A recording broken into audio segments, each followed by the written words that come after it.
Good morning and good evening po sa ating lahat mga kaagapay, muli na naman po tayong nagbabalik sa ating munting channel Kaagapay Mo.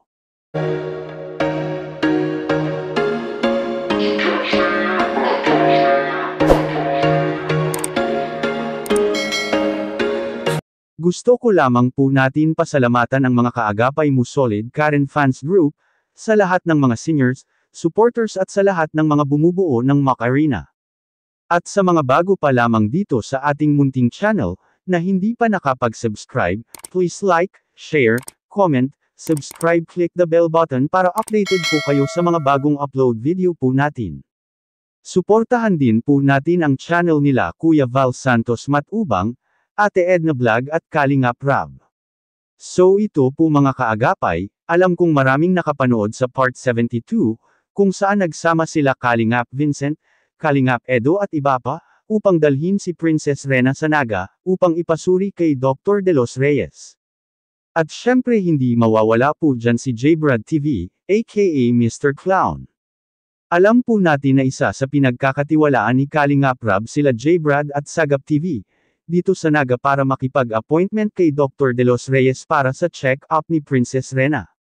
At heto nga po, kilala natin si J-Brad TV na joker at yan ang isa, sa gusto ni Princess Rena, yung may nagpapatawa, kaya panuurin po natin ang unang pagtatagpo nila Princess Rena ng Kalingap at J-Brad TV, aka Mr. Clown. May TV ka na kaya? May TV ka na? Bakit laptop ang gusto mo na regalo ni Edo sa'yo? Oh, rock and roll daw sa sayo. Rock and roll. Pero dapat matutulog ka mamaya ha? Oo, para may regalo ka mamaya. Matutulog ka sa EG. May regaluhan ka ni Edo. Pero anong gusto mo pagkain mamaya? Gulay o fried chicken? Try mo nga. Ulang. Turuan mo ako. Di ako marunong eh.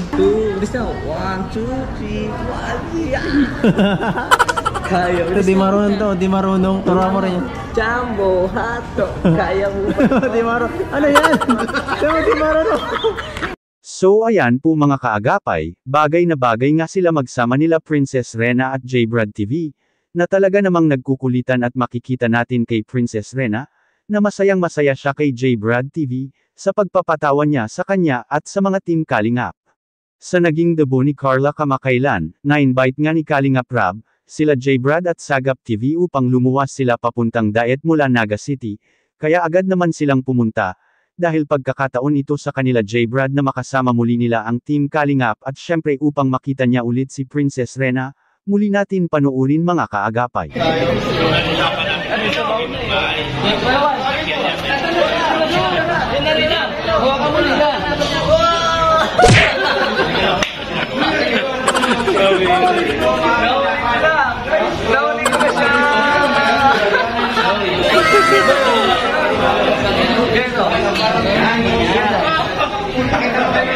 Sa pangalawang pagkakataon na makita ni J-Brad TV si Princess Rena, sa kaarawan ni Carla, ay muling nagsama ang dalawang princess at Mr. Clown, at hito nga po mga kaagapay, muli na naman pinakitaan ni J-Brad si Princess Rena ng simpleng magic, kaya labis na nasiyahan si Princess Rena, nung muli niyang makita si J-Brad at hindi niya ito nakakalimutan, kahit alam nating napakatagal na, ng panahong nakalipas.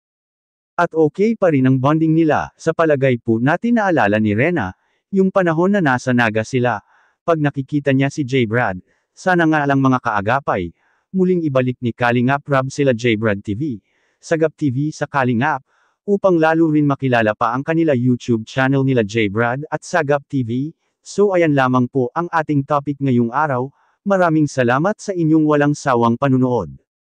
갑자기 내게 나타나준 너 난 아무 말도 할 수가 없었지